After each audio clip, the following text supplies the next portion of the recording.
Thank you, Jeff.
The December 16th, 2024 recommending committee meeting is called to order. Will the city clerk please call the roll? Councilwoman Seaman. Present. Mayor Berkeley. Present. Councilwoman Allen Polinsky. Here. You do have a quorum. Thank you. We'll move to item 2. Agenda item number 2. Announcement regarding compliance with the open meeting law. City clerk, has this been noticed and posted in compliance with the open meeting law? It has, ma'am. Thank you so much. Item 3, agenda item 3 is public comment. Comment during this portion of the agenda must be limited to matters on the agenda for action. If you wish to be heard, come forward and give your name for the record. The amount of discussion as well as the amount of time any speaker is allowed may be limited, and I'm going to limit it to 1 minute. Is there anyone wishing to be heard at this time? Seeing nobody, I will close the public comment portion and we'll move on to item number 4. Agenda item number 4, for possible action to approve the final minutes by reference of the November 4th, 2024 recommending committee meeting. Is there a motion for approval? Move to approve item number 4. Let's vote on the motion. Post. Motion carries. Agenda item number 5, bill number 2024-40 for possible action.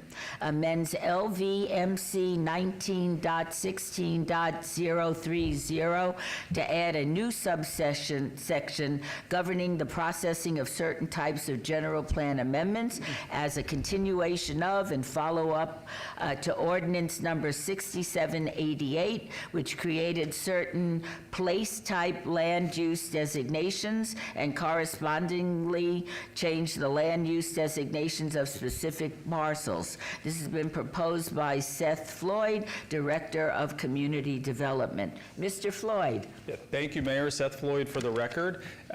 Mayor, as you probably know, in your first couple of weeks in office, one of the primary things my department does is oversee implementation of the city's Las Vegas Master Plan 2050. And from time to time, we will have bills coming in front of you related to that implementation. And I don't want to step too much on Marco's toes because I know he has prepared some remarks here. So I'm going to turn it over to Marco Vallada on my team, and then we are happy to answer any questions or provide any feedback that we can. Thank you so much. Marco? Good morning, Mayor Berkeley, members of the recommending committee. Marco Vallada, City of Las Vegas, Department of Community Development for the record. So the bill before you is addresses a sunset provision of the 2050 Master Plan's adopting ordinance, which was adopted in June of 2021. And at the time, we initiated a general plan amendment that changed land use designations for about 3,000 parcels across the city, and you see that on the map that's in front of you. We also have another set of designated land uses in downtown Las Vegas, we call the form-based code. That's the FBC designation. And with the downtown master plan and any changes that we make there, we also have we also make a change to the land use designation in downtown for form-based code zoning districts. The idea is that as we adopted the master plan, we would have time to come up with the zoning implementation for those areas in red and pink, the TOD 1, 2, TOC 1, 2, and NMXU land uses. We have something like that we'll talk about at a later date in front of City Council, but more or less that would be a transit-oriented zoning overlay for existing commercial and residential parcels that are in those areas. But the provision, as I mentioned, has sunset in August of 2024, and this essentially, this gives us this gave us the ability to ensure that the city didn't have parcels that were reassigned during that time period after considerable study and expense of going through the 2050 plan, and it would still allow for adjustments that we would need to make if there were anything that came up, and we had a couple that happened over that 3-year period.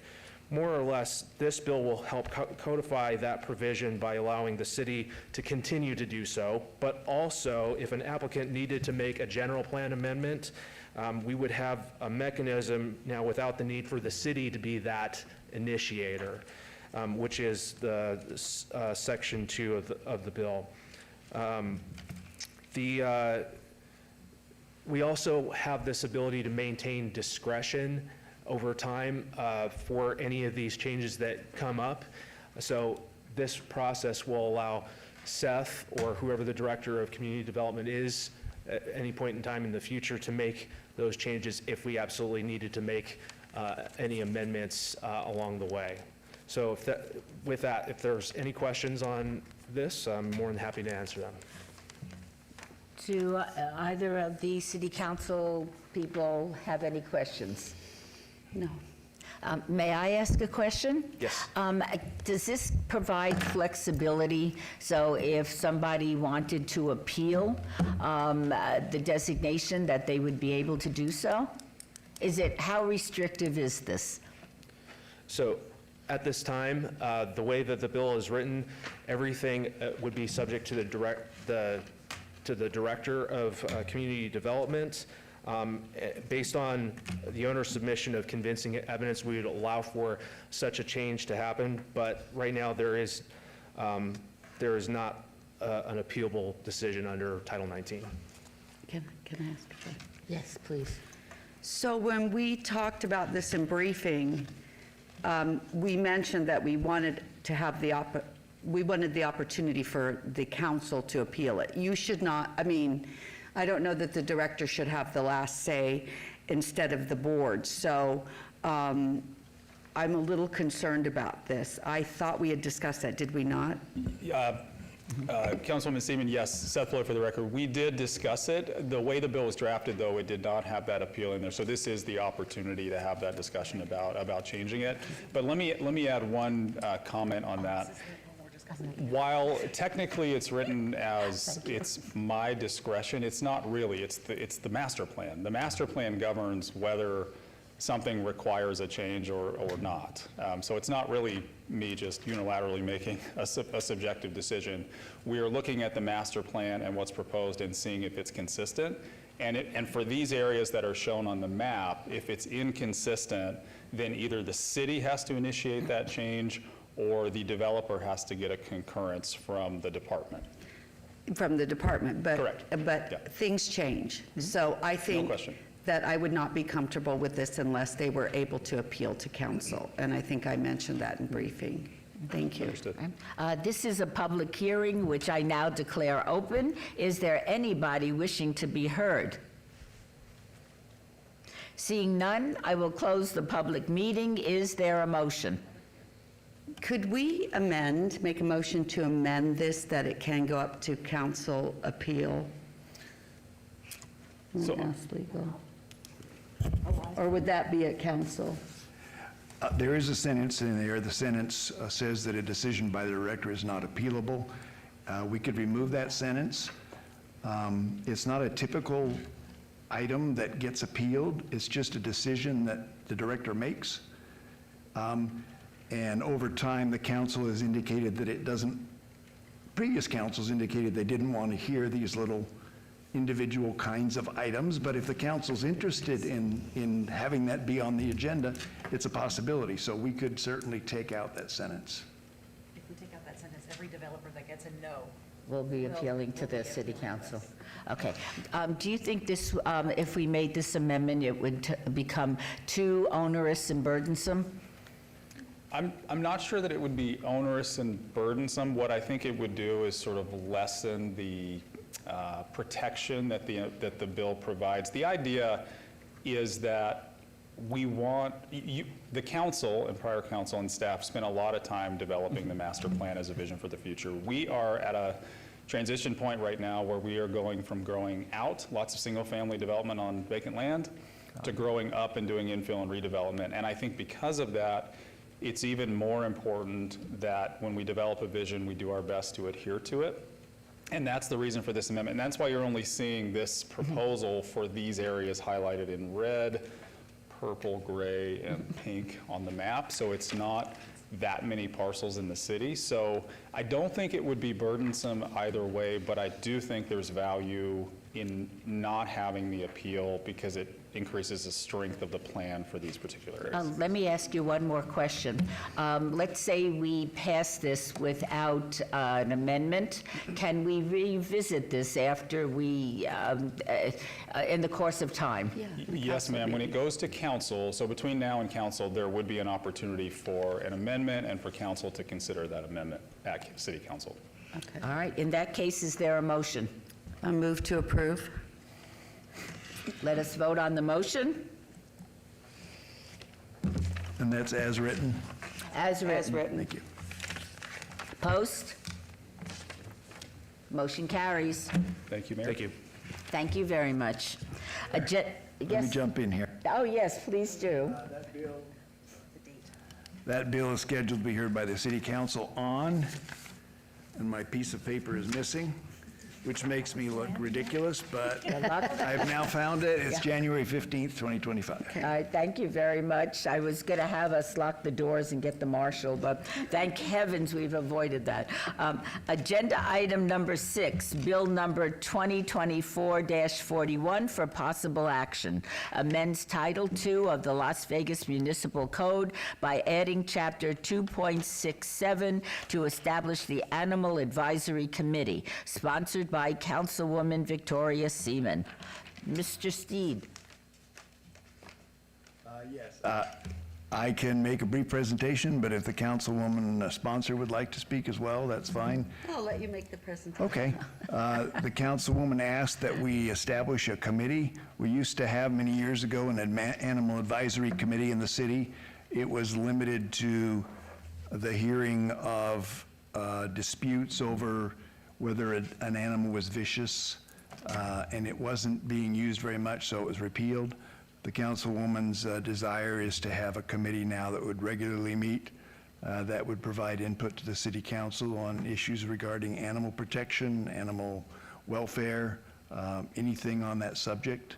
And so she asked us to prepare that. We've got it modeled after some of the boards that we have in the city. Okay. Councilwoman, would you care to speak on this item? I'd like to make a motion to approve. All right. Okay. I move to, or unless somebody else has anything. I do. I Okay, do. sure. I know how important this is, this issue is, and I applaud your activism and support it. I don't have an opinion one way or another on an advisory committee, but I would like to hold this item on, in abeyance, and I'll tell you why, Councilwoman. Number one, I think this is very important for me to get a handle on and see what's actually going on in the Animal Foundation. I've asked the city to give me a deep dive briefing, and then I plan to go to the Animal Foundation. I'd like to invite you to join me there so we can see and any other city council person that wishes to join us. But I would like to find out for myself whether we should go forward with this and the other issues that are confronting the Animal Foundation. In addition to that, while I was campaigning, I talked about collaborating a little more closely with the other jurisdictions in Southern Nevada, and I think we should consult North Las Vegas and the county to get their input on an advisory committee as well. So having said that, yes, of course. So the advisory committee isn't about the Animal Foundation. The advisory committee is about what we're seeing out there and things that we can prevent with doing programs and working with our team on. For example, the illegal breeding, how we can do programs to get more animals spayed and neutered. This isn't an advisory committee per se for the Animal Foundation. That our team is taken care of with new contracts. This is something that they would meet quarterly, and each member of the council and the mayor would choose their own rep to come back and tell us what's happening outside, how many dogs there or cats they're seeing that are in the desert or being dropped off, and what more we can do about that. It really isn't about the Animal Foundation, just to I clear that up. appreciate that. But again, I'm not for this, I'm not against it, I'm just not ready to vote on it. So can we, I'm going to move to approve it, and then I guess we can decide. I'd like to move to Mayor, approve. before we Yes. do that, I wonder if you could open up for public hearing in case Okay. anybody wants to be heard, either on the Absolutely. abeyance or on the motion that the councilwoman is making. thank you. This is a public hearing, which I now declare open. Is there anyone wishing to be heard on this subject? Or on this agenda item? Come on, grown hour. Okay, seeing none, I will close the public hearing.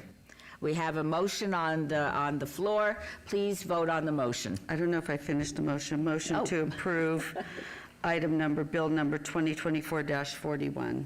All right. Thank you, Councilwoman. Let us vote on the motion. Post? Oh, no, wait, I need to change that, I'm sorry. Yes. Okay, you can orally change it on the mic, or we can revote. I think I'd like to revote if that's possible. Sure. May I ask everybody to vote on the motion one more time? Post? The motion fails.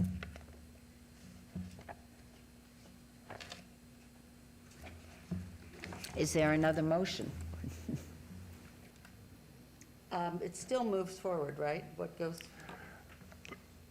No, the options are for another motion. If no other motion passes, then we could report, or there's also a possibility of moving it forward with no recommendation. Right. Which is what we often do when there's not a vote up or down. Yeah. Can we have a motion to hold this in abeyance until the, Yes. a later, Yes. Yes, motion to obey to a specific meeting, so the clerk could tell you when the next available meeting is. okay.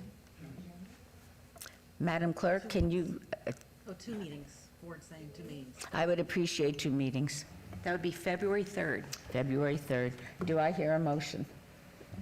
You can can make one, we don't make it. I think you just made it. Okay. In that case, we'll hold this item in abeyance until the February meeting, first February meeting. Let's vote on the motion. Post. Motion carries. Agenda item number 7, Bill number 2024-42 for possible action. Adopts that certain document entitled Development Agreement for Sky Summit Master Plan Community, including the incorporated Sky Summit Parks Agreement and other incorporated elements regarding property generally located at the terminus of Centennial Parkway, west of Clark County 215. This is sponsored by Councilwoman Frances Allen Polinsky. Mr. Steed. Mr. Floyd. Thank you. Seth Floyd for the record.